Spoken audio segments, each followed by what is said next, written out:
మనతో పాటుగా మన్నె కవితారెడ్డి కార్పొరేటర్ ఉన్నారు. అసలు ఏంటి మేయర్ ఎందుకు రాజీనామా చేయాలని కోరుకుంటున్నారు, అసలు ఈరోజు జరిగినటువంటి రసాభాస గల కారణం ఏంటో తెలుసుకుందాం. మేడం, ఏంటి అసలు ఎందుకు ఈరోజు మీరు మేయర్ని రాజీనామా చేయాలని పట్టుబడతా ఉన్నారు? మేయర్ని ఈరోజు మరి మేయర్ గారిని తక్షణమే రాజీనామా చేయమని అనే ఒక డిమాండ్ ఎందుకు చేశామంటే, మరి బీఆర్ఎస్ కార్పొరేటర్స్ అందరం కూడా మేము మేయర్ గారిని ఎన్నుకోవడం జరిగింది. అదే విషయం మీద వెంటనే మరి రాజీనామా చేయమనేసి కూడా మేము చెప్తా ఉన్నాం. మాకు ఎందుకంటే మేయర్ ఒక పెద్ద దిక్కుగా, మాకు ఒక పెద్ద అండలాగా, మనకు హెడ్ లాగా ఉంటుందని మేము కోరుకున్నప్పటికీ పార్టీ చేంజ్ అయింది కాబట్టి మేమే కాదు, ఎక్స్ అఫీషియో మెంబర్స్ మా పార్టీ తరపు నుంచి కూడా ఒకటే డిమాండ్, మేయర్ డిప్యూటీ మేయర్ తక్షణమే రాజీనామా చేయాలి.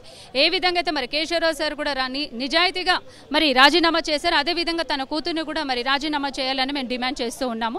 అదే విషయం కాకుండా మరి హైదరాబాద్ లో డెవలప్మెంట్స్ విషయంలో మరి గతంలో నిధులు ఏ విధంగా అయితే మనకి కేటాయించారో అవన్నీ కూడా మరి క్యాన్సిలేషన్ చేస్తున్నారు కాబట్టి అందరినీ ఈక్వల్ గా చూడాలి. ఆ నిధులు ఏవైతే కేటాయించారో దాన్ని మళ్ళా కూడా నా నిధులు మాకు కేటాయిస్తూ డెవలప్మెంట్స్ చేయాలనేది డిమాండ్ చేస్తున్నాం. ముఖ్యంగా ఇక్కడ జరుగుతున్నటువంటి 6 నెలల కాలంలో జరుగుతున్నటువంటి డెవలప్మెంట్స్ విషయంలో కార్పొరేటర్లకు స్థానం కల్పిస్తున్నారు అనుకోవచ్చా? ఇప్పుడు బోనాల పండుగ వస్తూ ఉంది, ఇంకా కొన్ని శానిటేషన్కి సంబంధించినటువంటి వర్కులు నడుస్తూ ఉన్నాయి. మున్సిపల్లో జరుగుతున్నటువంటి వర్క్స్ విషయంలో మీకు స్థానం కలుగుతూ ఉందా?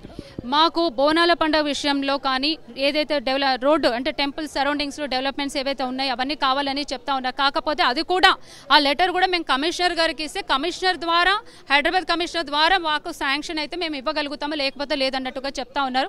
అఫీషియల్స్ ఏదైతే ఉందో బీఆర్ఎస్ పార్టీ తరపు నుంచి కార్పొరేటర్స్ ఎవరికి కూడా అఫీషియల్స్ పెద్దగా ఇంపార్టెన్స్ అయితే ఇవ్వడం లేదు. ఇది వాస్తవం. మేము ఒక అఫీషియల్ దగ్గరికి వెళ్ళి కూర్చున్నప్పటికీ కూడా సరే మేడం వింటాం చేస్తాములే అనే విధంగా మాట్లాడుతుంది. అంటే ఇక్కడ అఫీషియల్స్ కూడా రాజకీయంగా పరంగా చూస్తున్నారా? మరి అందరినీ ఈక్వల్ గా చూడడం లేదా? అందరికీ నిధులు కేటాయించారా? మేమందరం ప్రజల్లో నుంచి వెన్నుకున్న వాళ్ళం కార్పొరేటర్స్ కామా? ఇది కరెక్ట్ కాదు. ఇది కౌన్సిల్ మేము ఇదే డిమాండ్ చేసాం. అందరినీ సమానంగా చూస్తూ మమ్మల్ని ఈ విధంగా చేయండి. కమిషనర్ గారు, జెడ్సీస్ అందరూ కూడా మరి మేయర్ గారు ఏ విధంగా చెప్తే అలా మూవ్ అవుతున్నారంటే మా పరిస్థితి ఏంటి? మాకు అది కాదు. గతంలో ఏ విధంగా అయితే మాకు డెవలప్మెంట్స్ ఆ విధంగా చేయాల్సిందే మేము డిమాండ్ చేస్తాం. రైనీ సీజన్ చాలా ఇబ్బందులు పడతా ఉంటారు ప్రజలు. ఈ సీజన్ కోసం ఏమైనా ప్రతిపాదనలు పెట్టడం జరిగిందా మీరు కౌన్సిల్ సమావేశంలో? కౌన్సిల్ సమావేశంలో ఒకటి మేము అడిగింది ఏంటంటే నాలా డెవలప్మెంట్స్ విషయంలో అడిగాము. నాలా ఏవైతే మాకు వర్క్స్ పెండింగ్ లో ఉన్నాయో అవి కూడా ముందుకు కొనసాగించాలి. క్యాచ్ పిట్స్ ఏవైతే ఉన్నాయి, రెస్టోరేషన్స్ ఉన్నాయి, ప్యాచ్ వర్క్స్ ఉన్నాయి. ఇవి మనకి ఈ వర్షాకాలం ఈ 2 నెలల్లో కానీ ఇమీడియట్ గా చేయమని చెప్పాము. అవి కూడా వాటికి కూడా స్పందన లేదు. ఏది ఏమైనా ఉంటే 5 లక్షలు కూడా కమిషనర్ దగ్గరికి వెళ్ళమంటే అది చాలా ఇబ్బందికరంగా ఉంది. అంటే తక్షణమే ఒక కానీ ఒక జెర్సీ కానీ ఒక డీసీ లెవెల్లో మరి బడ్జెట్ కేటాయించే విధంగా ఉండాలనేది మా డిమాండ్. మరి అది ఇంటర్నల్ గా వాళ్ళకు మరి పార్టీ తరపు నుంచి ఎలాంటి ఇన్స్ట్రక్షన్స్ ఇచ్చారనేది తెలీదు. దయచేసి మాకు పబ్లిక్ మధ్యలో ఉన్నాం కాబట్టి మా సమస్యలను పరిష్కరించండి బాబోయ్ అని మాత్రమే మేము అడుగుతున్నాం. దీనికి మాకు స్పందించండి అని కోరుకుంటున్నామని. అసలైన తొలి వెలుగు. ఫాలో వాట్సాప్ @తొలి వెలుగు official.